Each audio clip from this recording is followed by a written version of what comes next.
we go.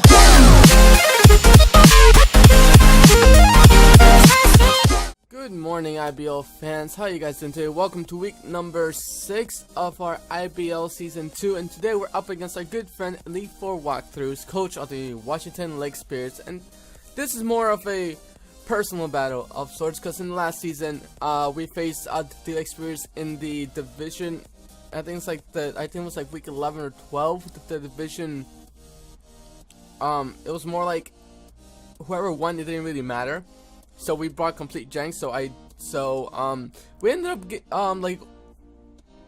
up losing to a 2-0. So it's not really that bad. But this is kind of like either I can help him get to playoffs, or I can make him fight his way to playoffs. And I think we're gonna make him fight his way through playoffs because we need another win. There's no way we're gonna be able to win our other matches. So we're gonna try our best to, as you say, beat the better loser, if you guys want to say. So if we can not lose to a 6-0 and probably make like a 1-0 loss, that's better because that means he gets a less differential. Or if we end up getting the win, that'll be super fun for us, because we might actually, if anything, we might have a chance to make the playoffs. I highly doubt it at this point, being 1-4. But if you guys still are trying to support your Rhode and Regis, I really do appreciate it. And smack the like button down below. This time we're bringing a little more of a power offense kind of week. I'm bringing stuff I don't like to bring normally. I absolutely hate the choice items. That's because I always get stuck with the wrong move, and I always forget that the choice items, you can only be stuck to one move, but you still get a +1 in stat. So we're gonna try our best to do what we can versus. Wait, why did I?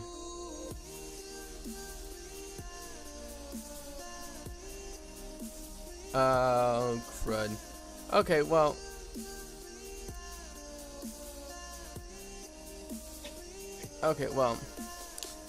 Apparently we had 244 in special attacks, and which was not meant to be. It was supposed to be a 252, so that means one of our Pokemons got gen wrong.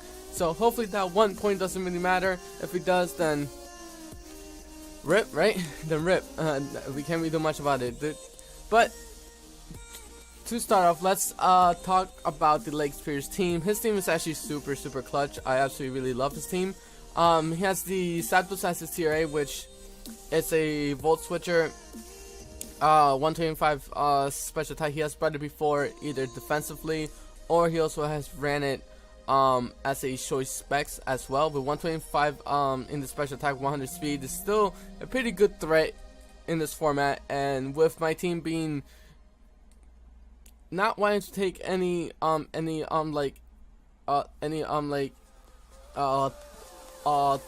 Thunderbolt Volt switches, this thing is pretty good. So we had to bring the the 9-volt for this thing. The self super fast, super frail. 125 in both attack and defense, can run explosion as well. Can run knockoff, choice banded, the E-ball, the energy ball. Can one of his mascots as well, which is the Lake Spirits. I think that last season he had the Uxie. So for this time around, I'm guessing he wanted to go more of the offense part. This thing is mostly a suicide lead, but if not, he does a lot of work as it is. We just have to try to get this thing out as fast as we can, because I think it's like 115 speed, which is super fast. I think this and the Floatzel are his fastest mons. Yes, the Self and the Floatzels are his fastest mon, reaching 115. He drafted the Double, which is super good. Like Steel Wall, Ghost typing with the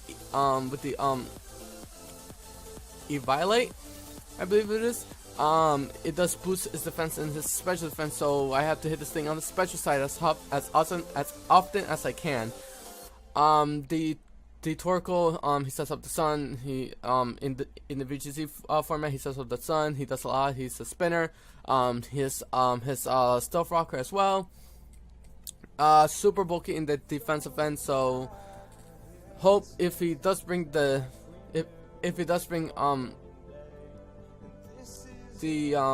the Drought, I have to be careful of my switch-ins. Plus, he can also have Solar Beam as well. Drapion, super offensive, poison and dark type, super good. With Sniper, can hit twice as hard when he lands a crit. A short bandit is absolutely nothing to play with. A great knockoff user, especially with stab. I have no real knockoff resistances, so I have to be careful with that. Floso, just super quick. Can be a special attacker, can be a physical attacker, has priority, super hard hitting, so we have to be careful of him. His Sea Captain, which we both agree was his really wrong choice in the draft, was making a Gudra his Sea Captain. Still a really good Sea Captain overall, but not the best to be a Sea Captain. A Gudra would prefer either Specs, AV, the leftovers. It can be a physical set, it could be a special set. We just have to play around and see what he brings. The Whimsicott, which is one of his prankster walls as well. With the Conan Guard, he can get to +3 really easily. Does get the Baton Pass as well. Keldeo, we have played with Keldeo in the last season, and he actually helped us get to the playoffs as well. Keldeo, Specs, Skull, Hydro Pump, Secret Sword, DIC Wind. He doesn't get his coverage moves is not a lot. He's very predictable on what he's going to bring. He's going to bring either a Scald or Hydro Pump or both. The Secret Sword, he can be priority or an ice type on the coverage, so he really brings. The Sand Slash, which is a defensive monster, also a rapid spinner, a knockoff user, and a Stealth Rocker. So super clutch over there. And Cragno, his baby Snowflake that he loves so much, which I give a credit where credit's due. His Cragno did a lot of work, especially after getting a boost. So Cragno, this Snowflake, can't even say the name. The Snowflake, super especially offensive, as well as I think 115 special defense. So I have to be careful of how I play against these things. He's also super quick at 105 speed, so I guess he's gonna be super hard to beat.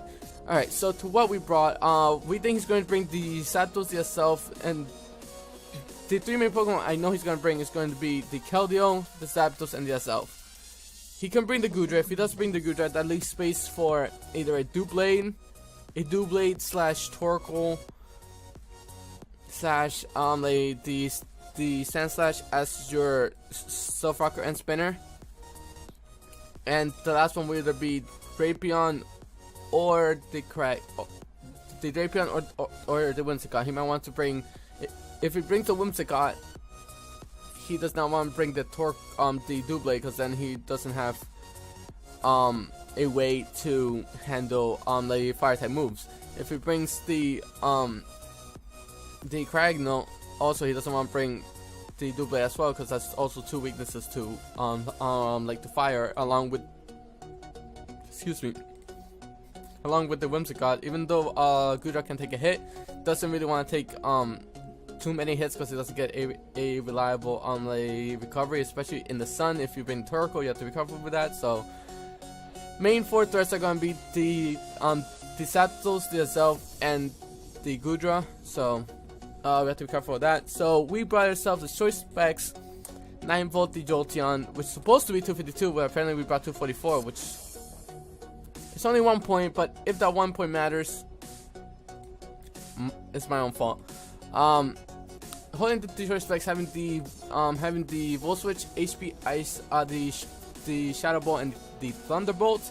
All I'm really gonna do is click either Volt Switch or Thunderbolt. If I have to, at like near the end game, I'll hit the Shadow Ball to hit his weaknesses really hard. He doesn't he doesn't have any normal types in his team, so I don't have to worry about not being able to hit something. The Volt Switch is there instead of the Baton Pass because I'm not afraid of the Sand Slash. I can just switch out against the Sand Slash. Well, I am afraid of the Sand Slash, but if he switches into the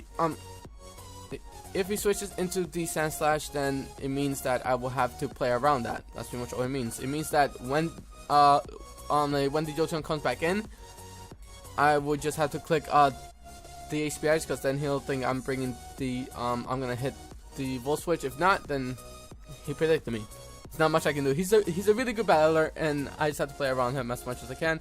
Next, we're bringing Choice Scarf, our second choice item on Top Gun the Staraptor, Adamantia at 252 attack and 252 speed and 4 in special defense. This time he's going to be reckless. You know why? Because I did some calcs. I wanted to put this thing choice banded, but he has too many fast mons. If he had a lot of base 100, I would take the risk of speed time with them and go like the Jolly choice band. But the Adamant choice scarf does hit a little bit harder. Not for the choice band, but I mean it hits harder than a Jolly like Staraptor. It does give me a +1 in speed, and a Brave Bird and a Double Edge hits everything in the team super hard. I can Double Edge against the Gudra or the Zapdos. I do take the recoil damage, which is going to suck like after a while with rocks on the field, so I have to make sure the rocks are not on the field as well. But the Brave Bird and the Double Edge are going to hit everything super hard. The Quick Attack is there for just a priority move. That's 25% for pretty much like everybody. So it's like the last line of like defense against, let's say, the Floatzel. If he goes for the Aqua Jet, I can go for the Quick Attack instead. It's Stab plus the Adamant boost should work. I don't want to run Roost on this thing, but Choice Scarf into Roost not really the best thing, but you know what I mean. It's not the best thing in the world. But yeah, the Reckless. I don't think I was gonna need to like Intimidate in this set, because yes, it does stop the Doublade, but I have ways to stop the Doublade. It does slow down the itself, but it could also be special. The Keldeo special, the Sand Slash is a physical, but only base 100. Plus, I have other walls to handle the Sand Slash as well. The Drapion might be the best thing to intimidate, but I don't want to switch into a Drapion. That's my biggest thing. I don't want to switch into it. Plus, I don't have any slow Pokemons to handle this, so my Top Gun doesn't want to take a hit at all. It just wants to hit hard and get out of there. Next up, the return of Felicia. The Flame Orb Felicia last week could not land a Skull Burn. To save its life, could not land a Skull Burn when it mattered the most. I think it landed one Skull Burn against the Sylveon when it didn't really matter. Which the Sylveon prefers to be Skull Burn either way. But we're bringing a Marvel skill, Flame Orb, Haste, Scald, Miracle, and Recover.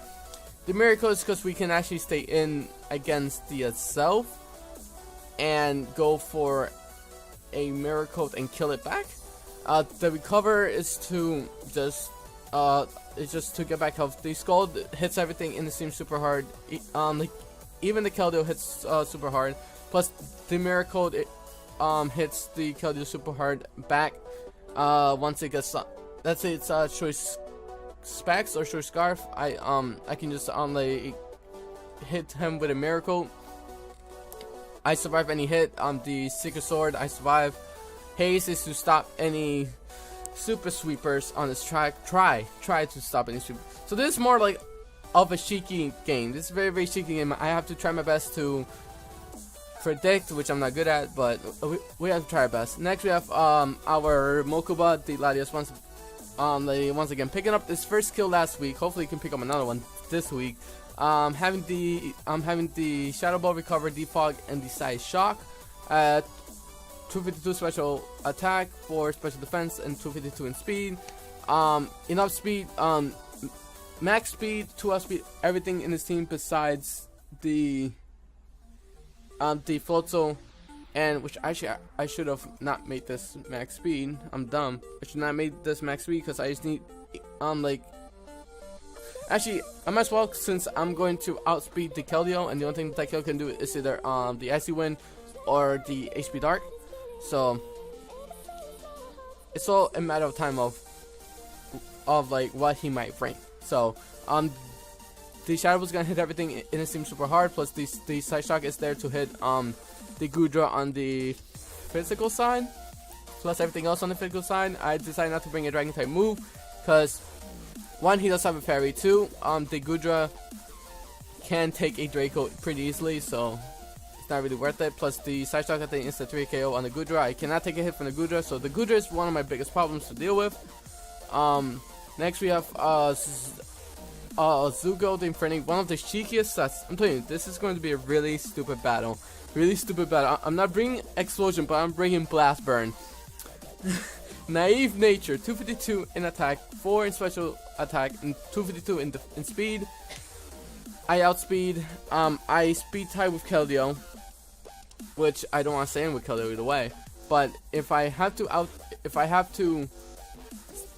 rely on a speed tie, I have to hit him with close combat. I hit everything in this team with close combat except for the Doublade. The Will-O-Wisp is to stop the Doublade and to stop the Drapion on his tracks. Hope we land, because we missed a Mega Horn last week and we missed something else like the week before. Hopefully we land this. The Stealth Rocks, he is my rock setter. I have to make sure I have to get them up so that Top Gun and Nightvolt can just sweep. So he has 2 or 3 spinners either way, plus a Defogger, so he has all the options in the world.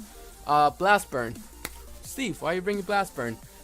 Z Blast Burn 1-hit KOs. Z Blast Burn or regular Blast Burn 1-hit KOs any version of the Doublade. I can't hit Doublade on the physical side at all. I cannot hit him on the physical side whatsoever. So even though his hold up, I do have it on here for you. Infernape, Blast Burn. If I do Doublade after, he's going to be adamant. Oh, that's level 100. I have a 12.5% chance of 1 KOing, but I have a 100%. I have a 50% chance of 1 KOing after Stealth Rocks. But the Blast Burn all by itself does 85 to 102%. Even at max special defense, which I don't think he's gonna run like max special defense. Like he's probably gonna run like the standard like Sword Stance set. A Shadow Sneak at +2 almost kills me, but at not +2, only does 29 to 35%, where Blast Burn kills. A Z Blast Burn just melts it to the ground. It melts it to the ground. It's a guaranteed 1 KO at 113 mineral. So the Blast Burn is my only choice to go up against this Doublade. I have I have the Shadow Ball and everything, but it doesn't hit as hard as the Blast Burn because it's a super effective. Because I don't think that Latias kills Latias Mokuba. If I see, it doesn't even kill. It only does 42 to 47%, plus a Shadow Snake does about half, which I don't want to deal with. So if he goes for Shadow Sneak, I can take one with my Suko and go for the Fire MZ. It's base 150. It's base 150 attack, so we can try our best to do what we can. Next we have, for the first time this season, after we changed last week or the week before, we changed Golurk into the Dusknoir. Heartless the Dusknoir is here. With the AV, he has a lot of special hitters. With the Frisks to see what he has going on. 252 in health, 44 in attack, 212 in defense, plus the Spadaf, making him a careful nature, having the Thunder Punch, Shadow Sneak, Ice Punch, and Earthquake. The Sneak is to take care of the Zelf at the very end of the game, where it's really low. Like it doesn't want to take a hit at all. The Thunder Punch is for the Keldeo. I can take one hit from the Keldeo and hit back with a Thunder Punch and kill it. The Ice Punch is to hit the Zapdos, Gudra, and the Sandslash. And the EQ is just to hit everything else pretty hard. On the Torkoal, I hit pretty hard with the EQ, probably a 2-hit KO, 3-hit KO. The Torkoal doesn't have really, I don't think the Torkoal has any recovery, so we have to be very mindful of that. Plus, I get the ship damage up so that I don't get like killed by Eruption, I think it is. So I hope that we do get a win, but it's a really weird stats that we're bringing. It's just a super fun set. All right, this is a super fun set. Here has his team build. I have my team build since last night. It's already on the Saturday morning, so we're gonna battle in a couple hours. So hope you guys having a great day. Stay nerdy, stay awesome, and hope that you guys can support, even though we may not have been winning, the Rhode and Regis for all the stuff that you can do. Maybe next season I can try pick up stuff that I know how to use, and not stuff that I think I know how to use and not use them very well. Have yourself a great day, guys. Stay nerdy, stay awesome, and catch you guys tomorrow for the battle. Peace.